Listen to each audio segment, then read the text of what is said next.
Good afternoon, everybody.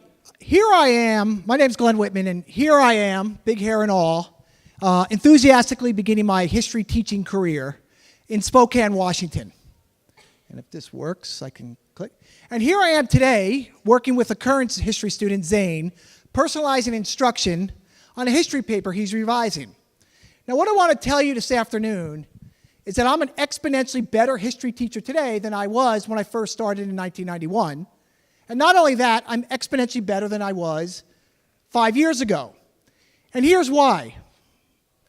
I'm at a school that a decade ago asked itself this question: how do we help good teachers become great and great teachers become expert? And I think even at a conference like this, there's actually only one answer. And I think the answer is the science of mind, brain, and education. So let me give you two examples how I'm an exponentially better teacher today than I was in 1991. When I first started teaching, I used to think that students leave their identity, their race, their gender, their class at my classroom door. I taught, they learned.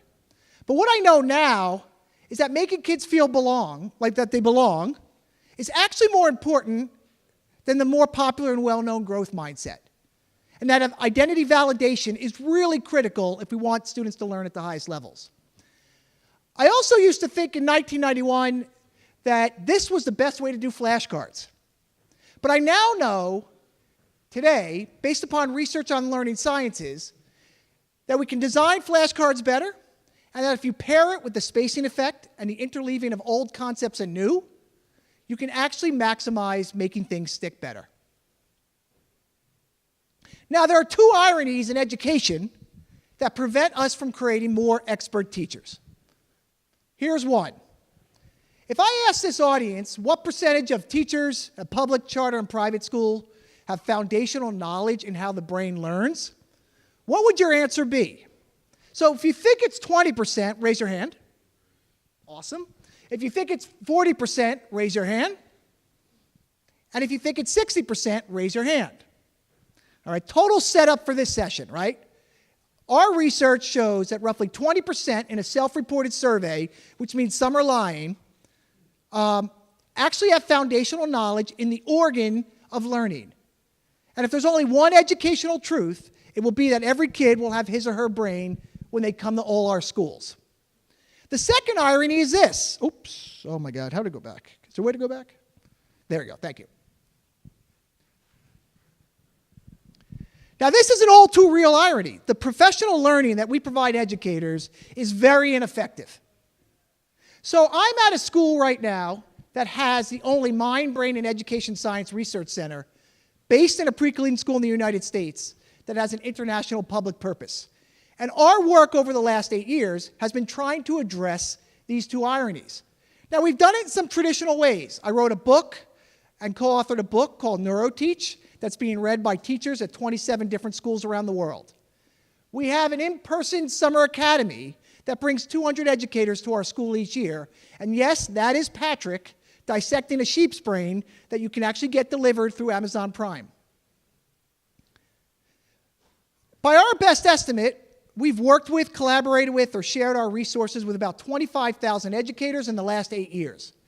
But what if we can do our work and serve 1 million educators around the world, who in turn work with 50 million students? An ambitious goal that is only possible if we leverage the science of learning and technology.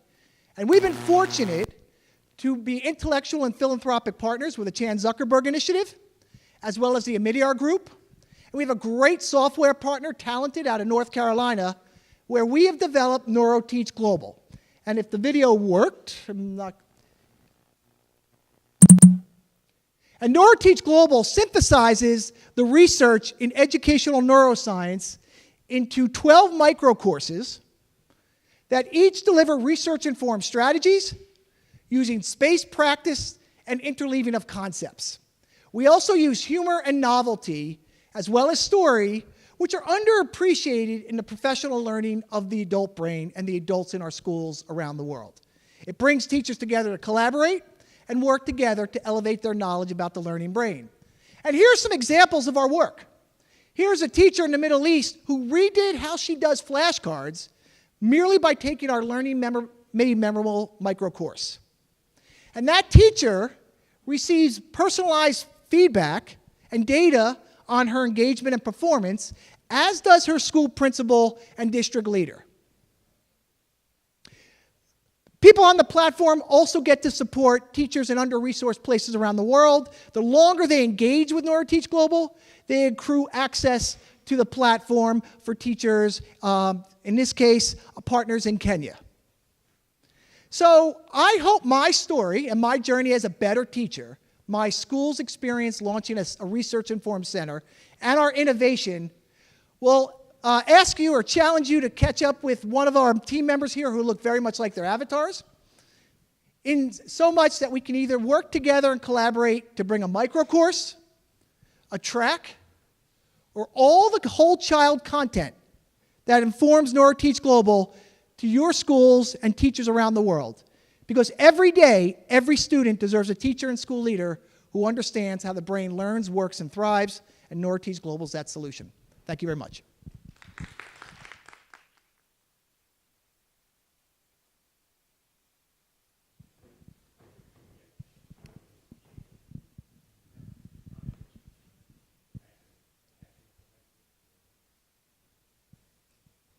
Hello. I think we're just waiting for some slides. All right. Hello, everyone. My name is So-Young Kang. I'm the founder and CEO of Nobi. And yes, my name is So Young, so you can laugh and make your jokes, because I always get asked that all the time. And today I'm going to talk about one of my favorite topics, because the vision of our company is to humanize the world. So I'm going to talk a little bit about humanizing learning through technology. Because oftentimes people think that being human and technology are kind of opposites. And we're going to kind of talk and get back to the heart of learning, which is why I assume many of you are here at this conference. So we already know this statistic, 30 to 50%, depending on what report you're looking at. And everyone is afraid about AI, technology, machines, and how they're going to take over the jobs of the future. But I think for me, when I look at those stats, I ask the question, what does it then mean to be uniquely human? What is it that, what value will humans add to the world when things, like a lot of the mundane tasks, are taken over? And so when I think about that question, it actually helped me to think through kind of these 21st century skills. And as many of you know these, and there's actually 10 that the World Economic Forum talks about, but our brains can't process that many things, so I kind of bite-size them into the 4 C's.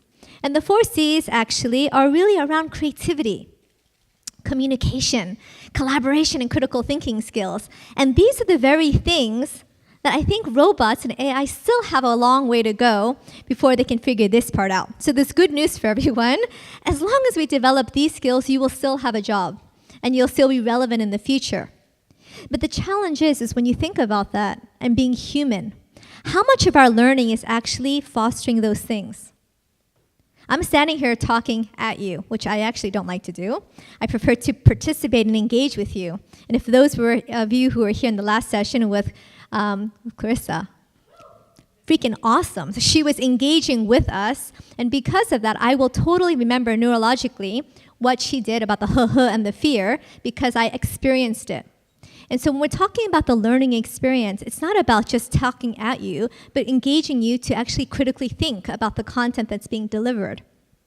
So the question then is, how do we scale these kind of soft skills and these experiential things of right, of what we just did, or critical thinking or creativity using technology to actually work with billions of people around the world? And how do we scale that in a very, very human way?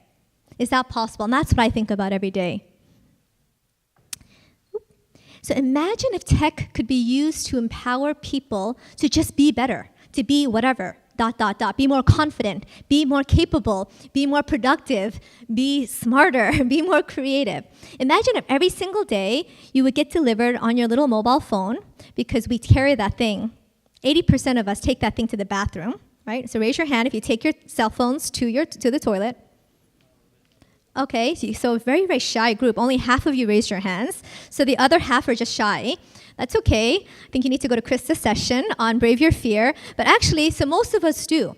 So imagine if every day you got inspired with a piece of content to learn, and that was kind of your thought of the day. Then you got a piece of content to learn about that thing, whether it's a video, whether it's a text or an article, etc. Then you were actually asked to critically think and apply that thing that you had learned and said, how are you going to commit to taking one small action to apply what you've learned today? And then share that in community. Imagine how powerful that would be in terms of small, bite-sized actions in order to drive behavior change and skill building. Wouldn't that be kind of awesome? So the idea is in terms of being able to kind of build that productivity, build confidence to help people be better, it's possible. So with Nobi, which is my second company, I didn't start this company because I'm interested in mobile tech and I thought it was cool. I chose the mobile phone because right now, sadly but truly, 5 billion people in the world have access to this mobile phone, which is more than the number of people who have access to clean water. So that's a big problem. I can't explain to you why in Cambodia and in some of the parts of the world they don't have access to clean water, but they have access to smartphones, no less. So we have this opportunity, this unique opportunity, using the smartphone to be able to then reach billions of people around the world in a way that is very human. Digital learning does not have to be inhuman, it does not have to be passive, and it does not have to be disempowering. It can actually be empowering and drive ownership. So the idea of mobile first is not about cool tech that you take in your pocket, but it's actually about access and choice. By doing mobile first design, you actually empower your learner to learn anytime, anywhere, literally, including your private spaces. And so basically giving people choice empowers them. We already know that the mobile workforce is going to triple in size. There are 1 billion workers, mobile workers in Asia alone, 1 billion. And so we know that we're learning on the go all the time. Most of you are sitting here in this conference, not with your laptops open, but with your mobile phones, chatting, texting, taking notes, etc. And we know that from an enterprise perspective, that if we were to put more content in apps, it would increase productivity by 36%. I actually think this is very conservative. I think it would actually probably more than double or triple productivity. We also know that over 1 billion people are already accessing content on mobile. I think last year was the first year where I think mobile exceeded web in terms of the percentage of people who are accessing the web via the mobile device versus the PC. So that's already happening. And because I want this to be a little bit more participatory, and I brought some presents and gifts because I like to give gifts. How many times a day do you think that you touch your phone on average? Just on average. Wow. And the person who gets closest to this number, I'll give you a really, really great prize, okay? I heard 400, 200, 600. 1,000's getting closer. Keep going. Huh? 25. Oh, wow, 2,500. I'm going to give it to you because, you know, that's super close and we might be here all day and I think I only have 7 minutes. So here you go. Congratulations. Here you go. Oops. Congratulations. So it's a cute Nobi t-shirt. So 2,600 times a day. I think this research is actually also old. I think it's actually more than that. So on average, close to 3,000 times a day we touch our phones. It's crazy. So understanding that, then why are we still not designing for mobile first? Mobile first and mobile responsive are very, very different user experiences. So when people say that mobile learning doesn't work, actually I think what they mean is mobile responsive learning is not working so well. So I think there's an opportunity to design for the mobile first experience. In mobile first, you're designing, where's your learner? In mobile first design, are they sitting behind a laptop? They're on the go. So when you're on the go, how much your content, so you need a different instructional design mentality if you're going to design for someone who's actually walking on the go than if you were to design for someone who is sitting down behind a PC. So mobile responsive actually designs for the person sitting down behind that laptop and then makes it fit to a mobile experience. Mobile first design says, no, the person I am assuming is actually on the go. I'm going to take advantage of those 3,000 touches, which are text, selfies, Wi-Fi's, and all the other stuff that we do on our phones, and I'm going to use some of those things for learning. So it's a completely different mindset. We call it mobile instructional design, which is kind of a new job category, right? And so I think the other piece is really about participation. And participation is a little bit of what we are doing by me asking you a question and you responding. And by doing that, you take greater ownership. So neurologically, you're actually much more likely to remember what I say if I actually participate and ask you a question and you answer it. And just by even being asked the question, you will actually have a greater chance of retention. And actually, ultimately, learning, remember when learning was actually about doing stuff and about applying it? I use the example of leadership development all the time, because I'm a leadership coach as well. And so you can read 20 books on leadership. You can have a PhD on leadership, but be like the worst leader ever. You all agree with that? You don't become a good leader by reading 20 books on leadership. You learn the principles of leadership. You know stuff. But the only way you become an effective leader is by, I don't know, like talking to people and leading them, and then having them follow you. It's through the actions, it's what you do that makes you a good leader. And so the idea of learning then, internal and true learning, is then about the application of that content, which actually is the human experience. And personalized learning. I don't know about you, but I want things to be personalized to me. Don't talk to me in generalities and give me principles and assume that you know my context and where I come from. So the human experience is recognizing that you and I have very different backgrounds and different experiences. So as we're learning that content, we are given the choice to be able to apply it in a way that's relevant to my job, my context, my culture, my language. And that's really, really critical. And so in the social context, the last principle is group-based. We are social creatures. And the Socratic method, when we're asked questions and the why, we have to think about the why. If we actually just keep it, the science of adult learning, right, the neuroscience of learning says in transformative learning theory that we need to have dialogue and discourse. And especially for adults, as we disagree with one another, as we debate that content, that actually helps us to deepen our learning experience. So how do you actually create that using technology? So I'm going to take transformative learning theory and break it down into something very simple in bite-sized ways, and I'm just going to call it learn, think, apply, and share. And if you take that learn, think, apply, share, whether it's offline or online, you actually create greater ownership, and it's, I think, valuing the humans for who we are because we're creative. We actually have the ability to contribute and to collaborate. And using a platform, we do it very, very simply in mobile. We say the learn content is you can actually watch something, you can read something, you can view it, you can listen, because you want to learn a piece of content. And then after that, you want to think about that. That could be a reflection, which is an open-ended question. There's no right answers. And I think we need to get to a point where we're not training people to have just right answers, but that it's okay to have not so right answers so that we have the chance for learning. And that's where mistakes and failure actually becomes a critical part of that. Then the application, which is the fun part. So whether you're in a face-to-face or even in a digital experience, go apply that. Upload a video of yourself doing a sales pitch if you're doing a sales training, right? Do your hugs in the phone and record it, and then basically give high fives to each other. Or take a picture, draw something out, sketch it out, draw it and upload that picture to apply what you've learned in the principles. And then share it in community, because as you share in that community, give each other feedback. Learn from other people and what they've done. And so you're basically then valuing the fact that everyone has a very different contribution to that experience. So ultimately, at Nobi, we're really about empowering not just the learner, but also the curator to develop those 21st century skills. So we talked about the creativity, the critical thinking, the communication, collaboration. I'll give you a little story. So one of the partners that we have in Singapore is a school called Nanyang Polytechnic. It's one of the largest polytechnics. The deputy principal came to me and said, hey, we have 5,000 students graduating in 2 weeks' time.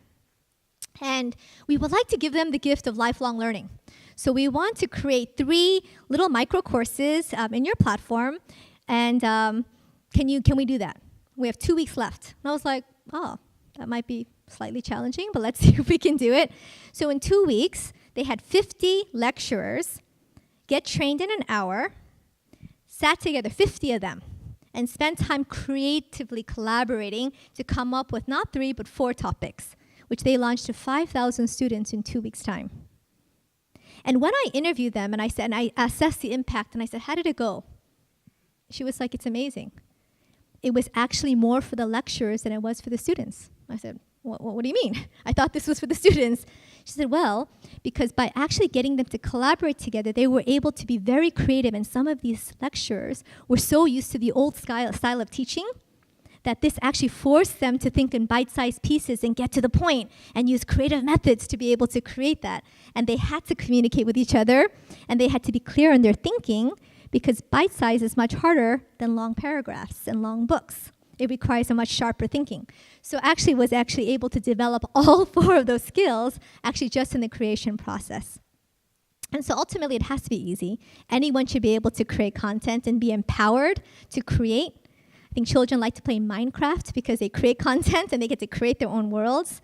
And of course, gamification and rewards actually because people want to be encouraged. It's like the teacher or the lecturer saying, high five, good job, job well done.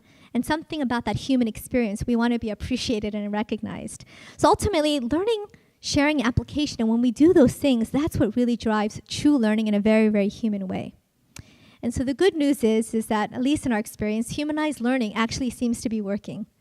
And one of the metrics I care most about is the curator experience. Do they love it? Do they find it empowering? Do they feel great after they've created something? Because the learner piece is sometimes we always focus on the learners and not just the curators, and I think both are actually equally important. And the other piece is really about the improvement in behaviors. Are we actually seeing people get out of the phones and out of the technology in real life and apply things in real life? Because that's where life happens. Ultimately, our vision is to humanize the world.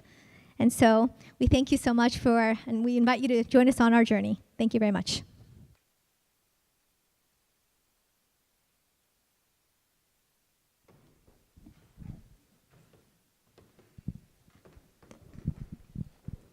Hi everyone, my name is Amir Bader. I'm the founder and CEO of Upkey, and I'd like to share with you how we are addressing the opportunity and diversity gap that exists today. So when I was 17 years old, I had 2 choices, to stay in Iran and be forced to serve my military service, or to escape to the United States. I chose to flee, and I was lucky because on my first day arriving to the US, I met my very first mentor. And for many years, my mentor helped me with my transition into the professional world. But as a student, I watched so many students who struggled with theirs.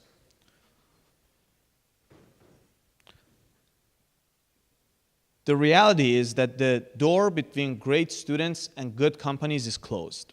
And these are great students who happen to have diversity and drive and grit, but continue to be overlooked and ignored by top companies. Later on, when I was learning a diversity initiative for a Fortune 500, it became clear to me that the way we assess and evaluate talent is biased and broken. A UIC student who commutes from the south side of Chicago every day and works at a diner to pay for her tuition, all while she's working and supporting her single mom, brings a different caliber of talent to the table, but top companies are ignoring her today because of the way we perceive talent. We systematically overlook and ignore top students that have potential, that are coming from non-traditional universities, but look very average on paper. So I'd like to share with you how we are opening that door. So we address the pain point on both sides. For students, we make sure that our millennials have engaging tools that allows them to become more confident, polished, and arrive ready to the professional world, and that the enterprise have the right tools and assessments so that they can see talent differently. And I'd like to share with you a little bit about our solutions on each side. So let's meet Sam. Sam is the world's best and funnest digital resume builder. Sam will teach you all the tips and tricks you need to know and will build you a top-notch resume. He's offered to both collegiate and pre-collegiate students. And the results of Sam is twofold: a beautiful resume that we customize for you, as well as a vision board that outlines the student's short and long-term goal. 96% of our students love Sam, and more than 73% say they feel more confident after finishing the track, which is a big metric for us. Of course, Sam is not your cookie-cutter template. He's fun, interactive, play games with you, throws fun quizzes at you. Let's see if we can watch a clip. Oops.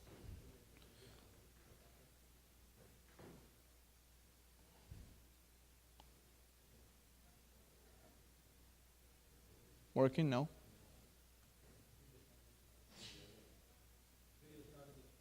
No? Okay, well, we can.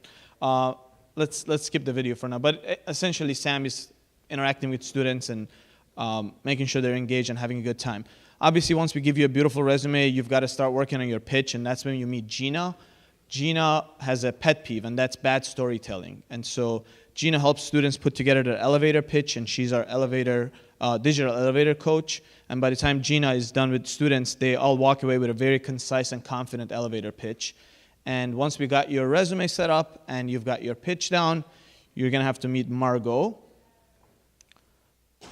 And Margot is our personal branding expert. So in addition to all the great teaching that Margot gives the students, she will also build every student their own business card and their own online portfolio so that they can market themselves better. So maybe we could switch gear a little bit and talk a little bit about the enterprise solution. Let's meet Jazz. So Jazz is our enterprise solution, and Jazz essentially helps companies see talent differently by giving them a comprehensive profile candidate that shows them their grit, competencies, and skills. Our business model is very simple, and our goal is to help HR make better decisions. And essentially, Jazz helps companies reduces the cost of transaction and be able to expand their reach outside of their usual fit and go to universities. Our results with Jazz have been amazing, and we're able to place more candidates in their favorite jobs and help companies build a more sustainable pipeline to diverse talent. So the ecosystem of Upkey is all about getting students ready and getting students hired. And so first of all, our services are free for all students. And for the first time ever, students are able to smile and have fun while they're working on something like their resume or their personal pitch, which, as you all know, are not usually the most exciting topics in the world. And so we've had a great start in Chicago, and our goal is to scale and expand our services in 2019 and 2020. We've got an amazing, passionate team with subject matter experts, and we are welcoming you to join us in democratizing content and opportunities for all. Thank you.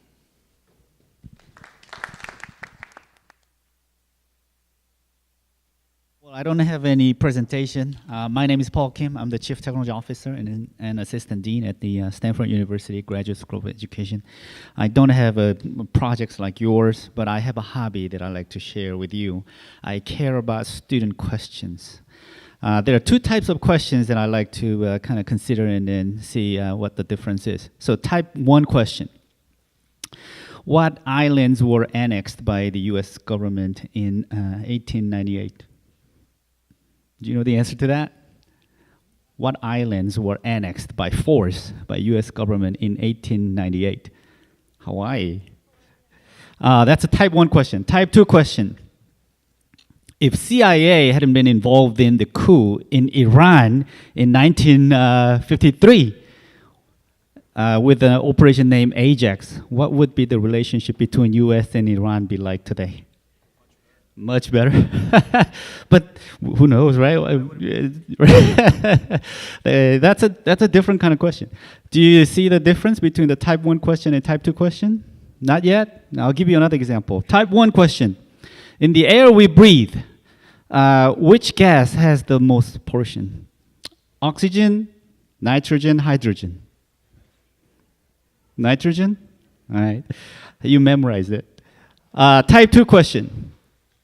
If sun loses ultraviolet light from its full spectrum overnight, what would be the immediate consequence on Earth?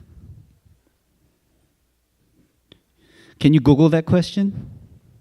Type 2 question? No. So you see the difference between type 1 question and type 2 question? Type 1 question, if you Google it, you will find the answer in a matter of how many seconds? 1 or 2 seconds. If you Google type 2 question, it will not give you an answer. Okay? There are 2 types of schools. Type 1 school, they give lots of type 1 questions to their students to answer them, to memorize them, and take exams, and fill the blanks. That's type 1 school. Type 2 school engages students in generating, solving, evaluating, discussing those type 2 questions.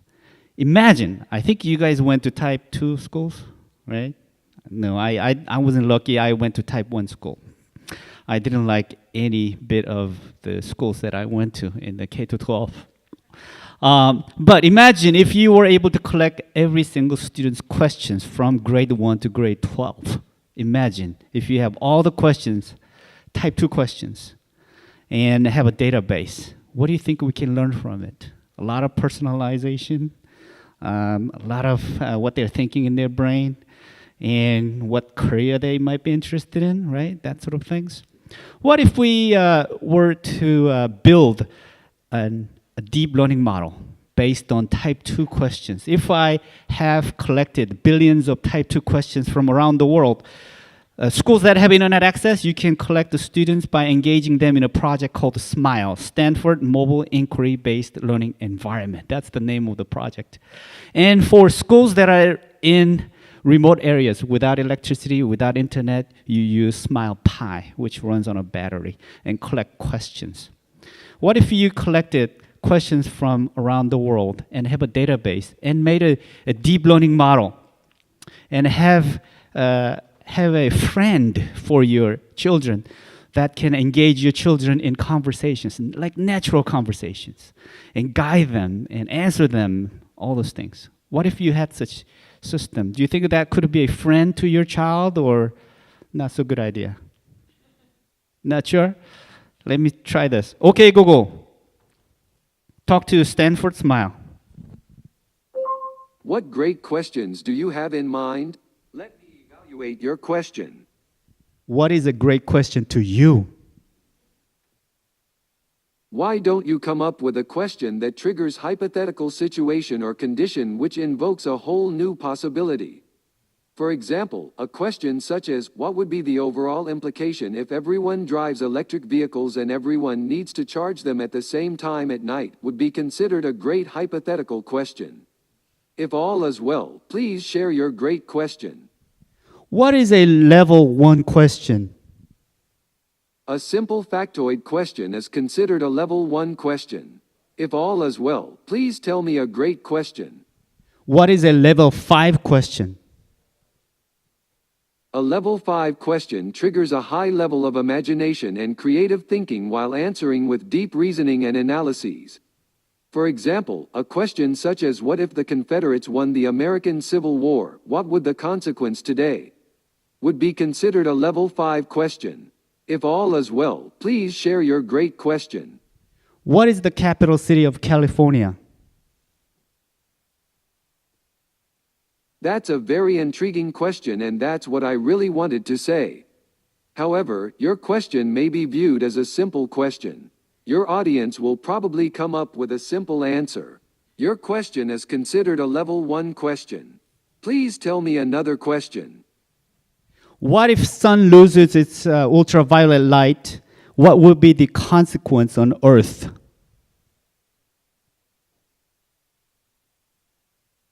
Your question does trigger much deeper thinking than other types of simple questions. Your question is considered a level 5 question. Now please tell me another question. Why is it important to come up with an innovative question? Georg Cantor said that the art of proposing a question must be held of higher value than solving it. You can Google everything and find many answers, but Google will not ask a creative and critical question for you. For example, you can find definitions of injustice, but Google will not raise a question facing injustice in your society. You can raise an important question and pursue the truth. That's how you learn, change, innovate, and make a difference in this world. Stanford SMILE is to help all learners to do just that. Please share your great question today. Well, I'm so tired right now. I need to go home. Thank you for your questions today. Please come back and tell me more innovative questions soon. Goodbye. Okay, so that's my hobby that I wanted to introduce to you. I'm just thinking that in the future, if I make this better and better and better, I think this could be a friend. I'm not saying this will replace teachers, which is not the idea that I have, but this will be a complementary sort of a coach to students to help them navigate and help them expand their horizon And that's what I'm working on. So if anyone is interested in this type of project, please come see me. Thank you for your attention.